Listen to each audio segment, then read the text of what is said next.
নমস্কার বন্ধুরা, আশা করি সবাই খুব ভালো আছেন। রীতা ফুড সেন্টার থেকে সবাইকে স্বাগত জানাই।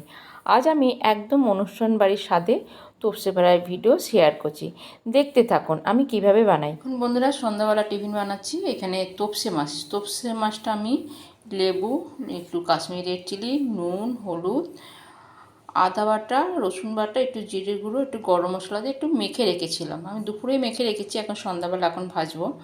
এদিকে আমি এখানে নিয়েছি গোলমরিচের গুঁড়ো, এটা গোলমরিচের গুঁড়ো, এখানে চালের গুঁড়ি, হলুদ, এখানে নিয়েছি রসুন বাটা, এটা আজিনামোটো, একটু আজিনামোটো, এটা এই যে আজিনামোটো, এটা আদা বাটা, হলুদ গুঁড়ো, গরম মশলা গুঁড়ো, একটা ভাজা জিরে, নুন, এটা বেসন, এটা চালের গুঁড়ি। এটা ভালো করে আমি মেখে নেবো, ভালো করে ফেটিয়ে মেখে নেবো।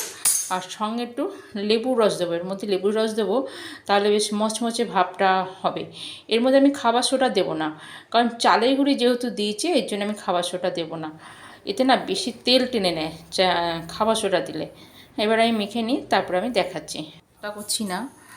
এখানে অনেকে তো বলবেন যে আজিনামোটোটা কেন দিলাম। অ্যাকচুয়ালি এটা অনেক সবাই জানেন, অনেকেই জানে এটা টেস্টের জন্য। অ্যাকচুয়ালি এটা কিন্তু খাওয়া একদমই ভালো না, তবে আমরা তো রোজ রোজ খাই না, কিন্তু হোটেলে এইটা দেবেই এই টেস্টের জন্য। হোটেল বলুন, কোনো অনুষ্ঠান বাড়িতে যে এই যে তোপসে ফ্রাইটা হয় না, এরা আজিনামোটো দেবেই, কারণ এটা একটু টেস্টটা মানে খুবই ভালো করে।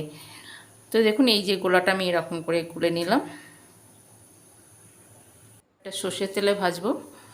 সর্ষের তেল বসিয়ে দিয়েছি, এখানে একটু গরম তেল নিয়ে আমি একটু গোলাটার মধ্যে দিয়ে দেবো।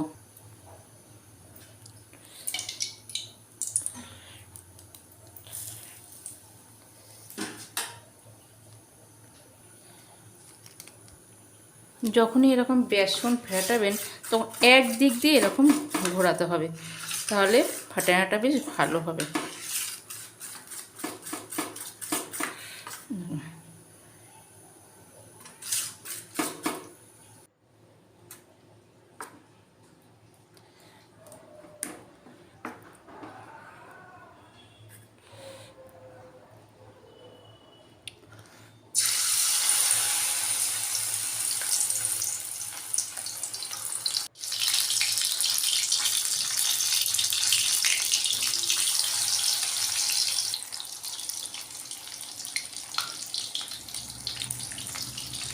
এই দুটো আগে দিয়েছিলাম, তো এই দুটো দেখুন হয়ে গেছে বেশ, কত দেখুন মচমচে হয়েছে।